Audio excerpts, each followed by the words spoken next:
नमस्ते. Statistics 97 चॅनलमध्ये आपल्या सर्वांचे स्वागत. स्टॅटिस्टिक्स ह्या सब्जेक्टवर आपण लेक्चर्स घेत आहोत. तर आज आपण प्रोबॅबिलिटी ह्या चॅप्टरवर आपण सेकंड लेक्चर घेत आहोत. फर्स्ट लेक्चरमध्ये आपण प्रोबॅबिलिटी म्हणजे काय, प्रोबॅबिलिटी जे आपण सॅम्पल स्पेस, इव्हेंट हे दोन टाईप बघितलेले. आज आपण प्रोबॅबिलिटी मधीलच टाइप्स ऑफ इव्हेंट हा पार्ट पाहणार आहे. तर टाइप्स ऑफ इव्हेंट मध्ये पहिला इव्हेंट आपण बघतोय म्युच्युअली एक्सक्लुझिव्ह इव्हेंट. कोणता पाहतोय आपण? तर म्युच्युअली एक्सक्लुझिव्ह इव्हेंट. त्याची डेफिनेशन पाहूया.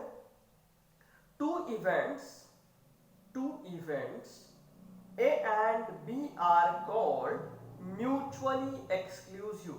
काय म्हणतो बघा, two events A and B are called as mutually exclusive if both cannot occur simultaneously. काय म्हणलं परत एकदा आपण बघूया. टू इव्हेंट्स कोणते two events?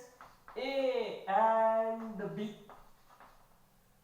Two events A and B are called mutually exclusive if both cannot occur simultaneously. Example, if A occur then B will not occur. काय म्हणतो आपण बघा, if A occur then B will not occur. म्हणजेच काय की सोप्या भाषेत बोलायचं झालं तर दोन इव्हेंट आहेत ए आणि बी. हे म्युच्युअली एक्सक्लुझिव्ह कधी म्हणू शकतो आपण? जर दोन्ही इव्हेंट एकाच वेळेस होऊ शकत नसतील तर त्याला आपण काय म्हणतो की म्युच्युअली एक्सक्लुझिव्ह इव्हेंट. म्हणजे काय, तर आपण कॉइन टॉस करायचं इव्हेंट घेतला आपण. तर कॉइन टॉस केल्यानंतर आपल्याला एकतर हेड येईल किंवा टेल येईल. मग समजा हेड आलं तर त्याला काय म्हणतो आपण, त्यावेळेस आपल्याला टेल येणार नाही. दिस इज म्युच्युअली एक्सक्लुझिव्ह. किंवा टेल आलं तर त्या सिच्युएशनला हेड येणार नाही. दिस इज म्युच्युअली एक्सक्लुझिव्ह. ओके, काय म्हणतो बघा, if A and B are called mutually exclusive if both cannot occur simultaneously. म्हणजे एकाच वेळेस दोन्ही इव्हेंट होत नसतील तर त्याला आपण काय म्हणतो, त्यापैकी एक होत असेल तर त्यावेळेस दुसरा होणार नाहीये, दुसरा होत असेल तर पहिला होणार नाहीये, तर ह्याला काय म्हणणार आपण, म्युच्युअली एक्सक्लुझिव्ह इव्हेंट. अगदी सोपं उदाहरण बघूया. समजा आपण एक्झाम देतोय बीकॉमची किंवा बीएससी ची आणि त्यामध्ये आपण काय झालं तर पास झालो तर त्या सिच्युएशनला फेल होणार आहेत का? नाहीये. आणि फेल झालो तर त्या सिच्युएशनला पास होणार आहेत का? नाहीये. दिस इज म्युच्युअली एक्सक्लुझिव्ह. म्हणजे एक इव्हेंट झाला तर त्या सिच्युएशनला दुसरा इव्हेंट होत नाही आणि दुसरा झाला तर त्या सिच्युएशनला पहिला होत नाही. म्हणजेच ए इव्हेंट ऑकर झाला तर त्या सिच्युएशनला बी होत नाही आणि बी झाला तर त्या सिच्युएशनला ए इव्हेंट हा होऊ शकत नाही. अशा स्वरूपाच्या इव्हेंटला म्युच्युअली एक्सक्लुझिव्ह इव्हेंट असं आपण म्हणतो. त्यानंतर सेकंड नंबर बघतोय आपण.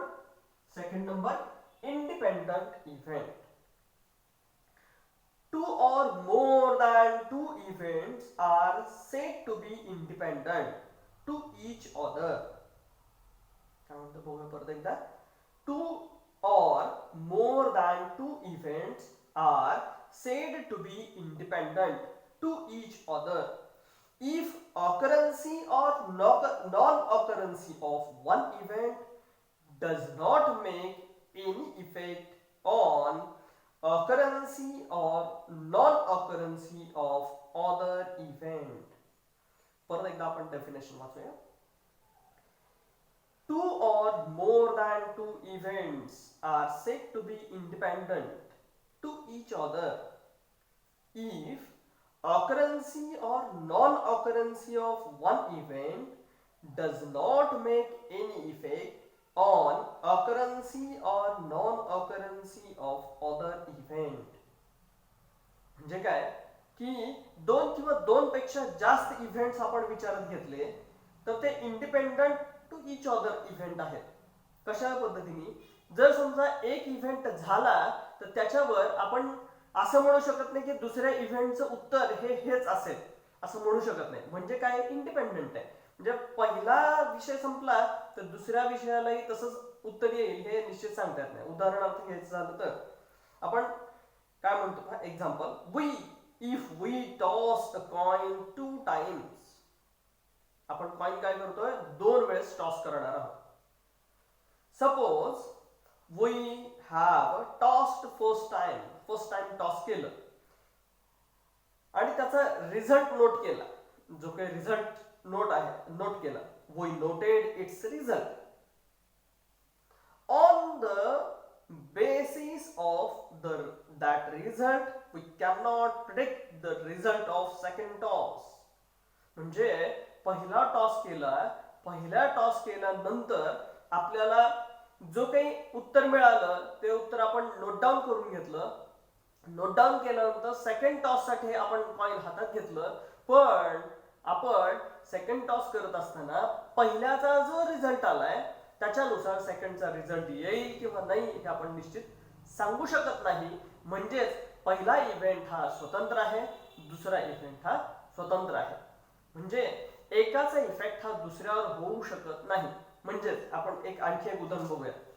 2 विद्यार्थी असतील तर एक विद्यार्थी पास झालाय असं रिझल्ट वरून कळालं आपल्याला. रिझल्ट लागलेत युनिव्हर्सिटीचे आणि युनिव्हर्सिटीच्या रिझल्ट मध्ये असं कळलं की ए विद्यार्थी हा पास झालाय. आता ए विद्यार्थी पास झालाय म्हणजे आपण असं ठरवू शकतो का हो की बी पण विद्यार्थी पास झाला नाही ना. का तर तोच तो इंडिव्हिज्युअल आहे. ए हा विद्यार्थी हा इंडिव्हिज्युअल आहे, बी हा विद्यार्थी हा इंडिव्हिज्युअल आहे. म्हणजे आपण असं म्हणू शकत नाही की ए पास झाला तर बी पण पास होईल. Independent, this is independent. म्हणजेच कॉइनचे उदाहरण घेतलं, समजा आपण फर्स्ट टाइम कॉइन टॉस केलं, त्याचा रिझल्ट नोट डाऊन केला, तो हेड आला. मग असं म्हणू शकत नाही की दुसऱ्या कॉइन टॉसच्या वेळेस हेडच येणार, असं काही होऊ शकत नाही. म्हणजेच काय, तर ह्या सिच्युएशनला काय म्हणतो आपण, इंडिपेंडंट इव्हेंट्स. परत एकदा definition वाचूयात. 2 or more than 2 events are said to be independent to each other if occurrence or non-occurrence of one event does not make any effect on occurrence or non-occurrence of other event. Okay, ठीक आहे. Next third नंबरचे equally likely events. Equally likely events काय definition बघूया. 2 or more than 2 events are said to be equally likely. केव्हा म्हणायचं equally likely? If their chances of occurrence are same. काय म्हणतो बघा, if their chances of occurrence are same. म्हणजे ते दोन्ही होणं इव्हेंट हे ह्याचे चान्सेस सिमिलर आहेत, सेम आहे. अशी जर सिच्युएशन असेल तर आपण काय म्हणतो, equally likely events. Example, in a toss of coin, chance of occurrence of head or tail are equally likely. म्हणजे आपण अगदी सोपं घ्यायचं झालं तर 2 इव्हेंट आपण विचार घ्यायचं झालं तर त्याच्यामध्ये चान्सेस ऑफ ऑकरन्सी आर सेम. म्हणजे हेड येणं आणि टेल येणं ह्याचे चान्सेस आपण जेव्हा कॉइन हातामध्ये घेतो तेव्हा सिमिलर असतात. त्या सिमिलर असण्याला आपण काय म्हणतो, इक्वली लाइकली.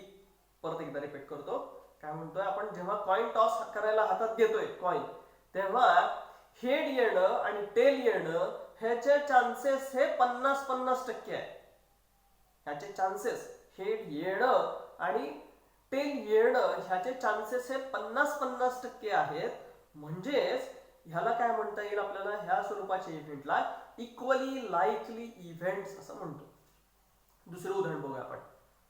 आपण परीक्षा देतो आणि परीक्षा दिल्यानंतर एखादा पेपर आपल्याला टफ जातो आणि टफ गेल्यानंतर बाहेर आल्यानंतर आपल्या चर्चेमध्ये इतर मित्रांबरोबर चर्चा करत असताना म्हणतो की काही सांगता येत नाही बाबा. सांगता येत नाही म्हणजे काय, तर चान्सेस 50% पास होण्याचे आहेत त्या सब्जेक्टमध्ये आणि 50% मध्ये फेल होण्याचे चान्सेस आहेत. म्हणजे हे डिपेंडिंग ऑन सिच्युएशन, म्हणजे to be not to be ही पोझिशन आहे. ते एक तर पास तरी होईल किंवा फेल तर होईल. चान्सेस किती आहेत? 50-50%. This is equally likely events. Okay, ठीक आहे.